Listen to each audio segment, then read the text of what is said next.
Hello lovely people, I hope you're having a wonderful day. Today I have a very quick and sweet video for you. I wanted to talk about a life lesson that took me a few years to learn, but that can hopefully be helpful to you as well. So today's topic is celebrate now. Are you the kind of person who would, when getting a good news, want to wait until things are 100% certain before you start celebrating and get the champagne out?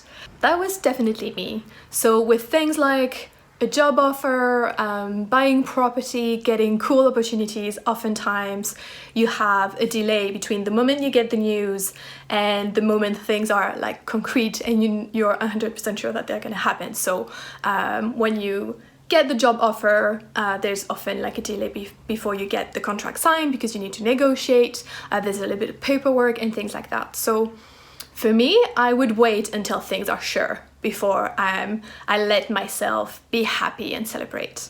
The thing with that is, I think it's a kind of a defense mechanism, like you're scared of being disappointed if things fell through, and so by holding off on your joy, you're kind of like, okay, if things don't actually turn out the way I want them to, then I won't be as disappointed. But I think it's kind of a missed opportunity because first off, if things do fall through, you're still going to be disappointed. I don't think you would be less disappointed than if you didn't celebrate before. I think it's still going to be a bummer. But then you've wasted that opportunity to be joyful. You wasted that time where you could have been happy and had a good moment.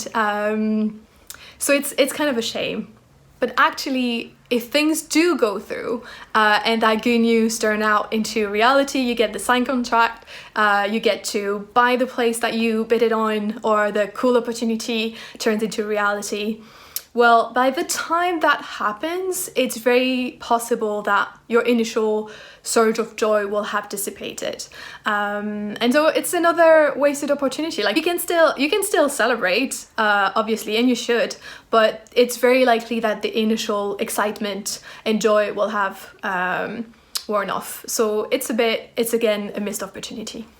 Like to give you a concrete example, a few years back, an organization that I really admired reached out to me about a book opportunity. They had been approached by a publisher. They wanted to write a book for them, but they didn't have the capacity in-house. So they reached out to me to write the book for them. And I was super excited, but I was just like, okay, I need to hold off my horses and be sure that it's actually going to happen. I need to get the contract. So I kind of didn't let myself enjoy that moment. It was like a big achievement for me, but I didn't let myself fully enjoy it and celebrate it because I was scared that something might turn out wrong. It felt like too good to be true. But it took several months for the contract to be finalized. And by that time, I was kind of already accustomed to the idea of me working on that project.